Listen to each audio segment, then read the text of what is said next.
साथियों, 4 वर्ष पहले उत्तर और दक्षिण बिहार को जोड़ने वाले 2 महासेतु, एक पटना में और दूसरा मुंगेर में शुरू किए गए थे।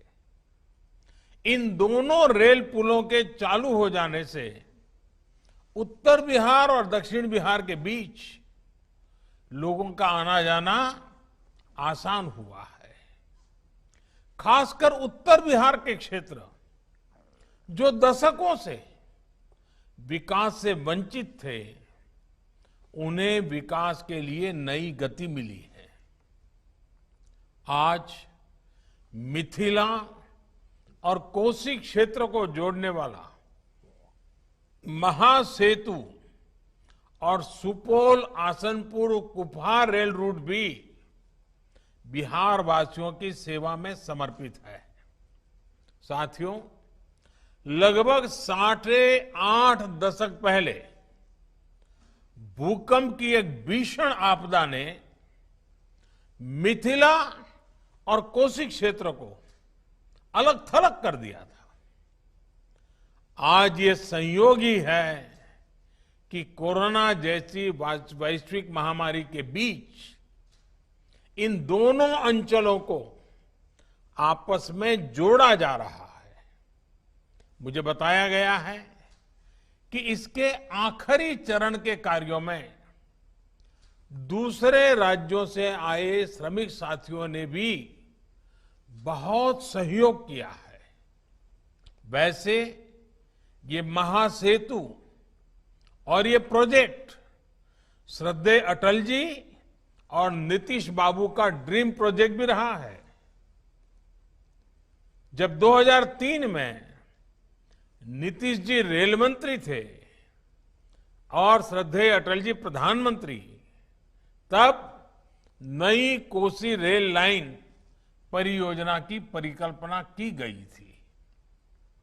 इसका उद्देश्य यही था कि मिथिला और कोसी क्षेत्र के लोगों की दिक्कतों को दूर किया जाए।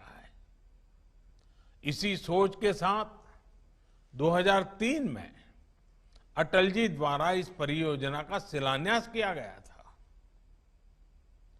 लेकिन अगले वर्ष अटल जी की सरकार चली गई और उसके बाद कोसी रेल लाइन परियोजना की रफ्तार भी उतनी ही धीमी हो गई।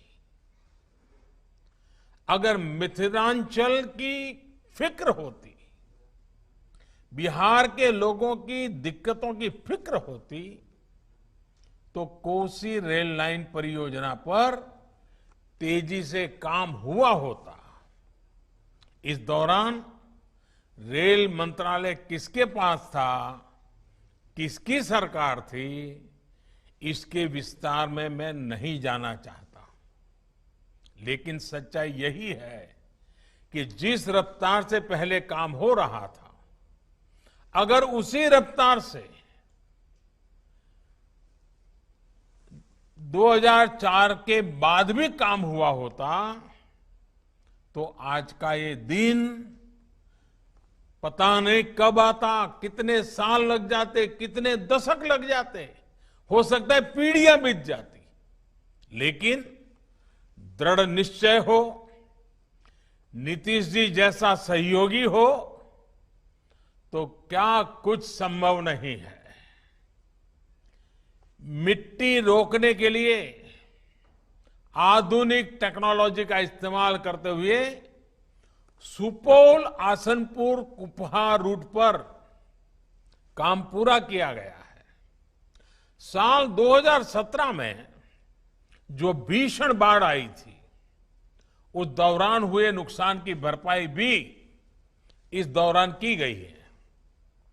आखिरकार कोसी महासेतु और सुपौल आसनपुर कुपहा रूट बिहार के लोगों की सेवा के लिए तैयार है।